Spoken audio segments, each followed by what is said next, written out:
Hello बच्चों, आज हम पढ़ेंगे विद्युत विभव। इससे पहले हमने पढ़ा है विद्युत क्षेत्र के बारे में, सारे फार्मूले और कुछ क्वेश्चंस भी किए हमने प्रीवियस ईयर के। आज हम पढ़ेंगे विद्युत विभव क्या होता है। विद्युत विभव एकांक धनावेश को अनंत से विद्युत क्षेत्र तक लाने में किया गया कार्य विद्युत विभव कहलाता है। ये हमारे आवेश रखा यहाँ क्या, यहाँ कोई आवेश है, इसके चारों ओर विद्युत क्षेत्र है। यदि हम कोई आवेश इन्फिनिटी से, ये अनंत से कोई आवेश हम लाके यहाँ पर रख दें, तो यहाँ पर लाने पे जो कार्य किया जाएगा उसको हम क्या कहेंगे, विद्युत विभव। इन एकांक धनावेश को अनंत से विद्युत क्षेत्र तक लाने में किया गया कार्य विद्युत विभव, और जिसको हम किससे प्रदर्शित करते हैं, V से, V इक्वल W/Q0। Q0 क्या था, एकांक धनावेश था जो अनंत से विद्युत क्षेत्र तक लाया गया है। इसका मात्रक क्या हो जाएगा, विभव का मात्रक हो जाएगा वोल्ट, या फिर W का मात्रक होता है जूल और Q का मात्रक होता है कूलाम। जूल प्रति कूलाम कहें या फिर वोल्ट का, ऐसा ही मात्रक हो गया। और CGS मात्रक इसका होगा स्टेट वोल्ट, और एक स्टेट वोल्ट बराबर 1/300, 1 वोल्ट बराबर 1/300 स्टेट वोल्ट। ऐसा ही मात्रक को CGS मात्रक में कन्वर्ट करना, जिसका डायमेंशनल फार्मूला होगा N(L²T-3A-1). डायमेंशनल फार्मूला किस तरीके से निकालेंगे, V बराबर W/Q0। तो W वर्क है, वर्क का डायमेंशनल क्या हो जाएगा, वर्क इक्वल होता है फोर्स इनटू डिस्प्लेसमेंट, और charge Q equal I into T, rate of flow of charge it's electric current, विद्युत आवेश धारा गुना समय।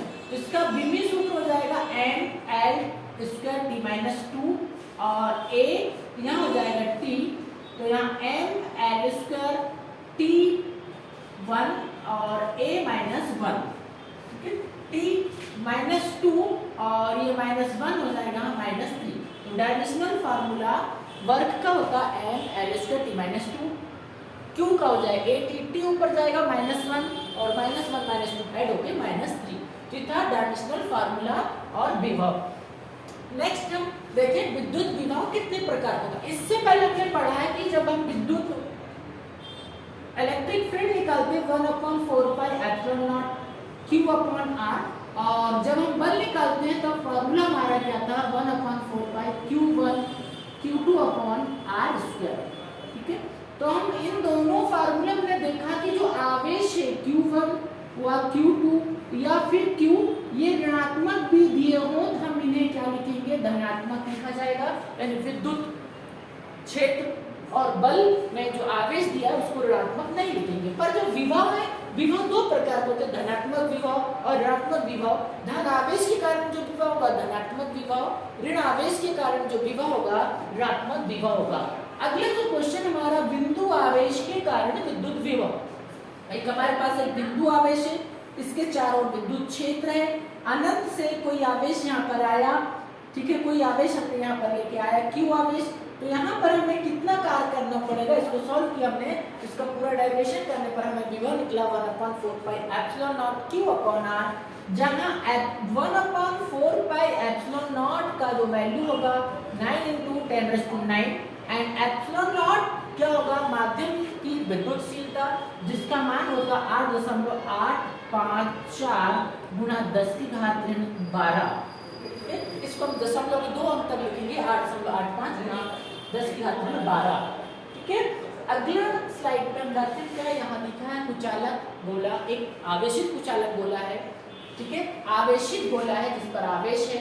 अब इसमें हम गोले के अंदर निकालेंगे, गोले के बाहर और गोले के सतह पर आवेश। तो ये हमारे पास R त्रिज्या का एक गोला है, जहां से स्मॉल r दूरी पर एक बिंदु P रखा है। गोले के बाहर हमें विद्युत क्षेत्र, विद्युत विभव निकालना है, तो गोले के बाहर विद्युत विभव V इक्वल 1/4πε0 Q/R। सतह पर भी सेम जो डिस्टेंस R है, तो R दूरी पर बिंदु P है, Q/R हो जाएगा। यदि गोले के अंदर विभव निकालना हो तो V इक्वल 1/4πε0 Q ब्रैकेट में 3R² - R² divide by 3R²। ये था फार्मूले, इंपॉर्टेंट है, सारे फार्मूले को आप नोट कर लें। नेक्स्ट टॉपिक इसी में रहेगा हमारा संकेंद्री गोले के कारण। ये बहुत इंपॉर्टेंट है, यहाँ से हमें न्यूमेरिकल समय क्वेश्चंस आपको प्रीवियस ईयर के आप शॉर्ट पेपर देखने को मिलेंगे। शकेंद्री गोले मतलब दो गोले हैं जिनका केंद्र एक ही है, वो पहले गोले की त्रिज्या r1 है, दूसरे गोले की त्रिज्या r2 है। पहले पर आवेश q1 है, दूसरे पर आवेश q2 है। अब हम v1 निकालेंगे, पहले गोले पर विभव क्या होगा, तो पहले गोले पर विभव इस q1 के कारण भी होगा और इस q2 के कारण भी होगा। तो q1 के कारण यहाँ पर बोला v1/4 q प्लस दूसरा जो विभव होगा धनात्मक आवेश है तो प्लस होगा 1/4 q2 और यहाँ से यहाँ तक का जो डिस्टेंस r2 हो जाएगा। अब हमें दूसरे गोले पर विभव निकालना है, तो गोले v2 पर विभव, तो v2 पर यदि यहाँ पर इस q1 के कारण भी विभव होगा, q2 के कारण भी विभव होगा, तो दूसरे गोले के लिए त्रिज्या r2 हो जाएगा केंद्र से दूरी, तो q पहले में 1/4 pi epsilon not q1/r2 plus q2/r2 वाला टर्म आ जाएगा।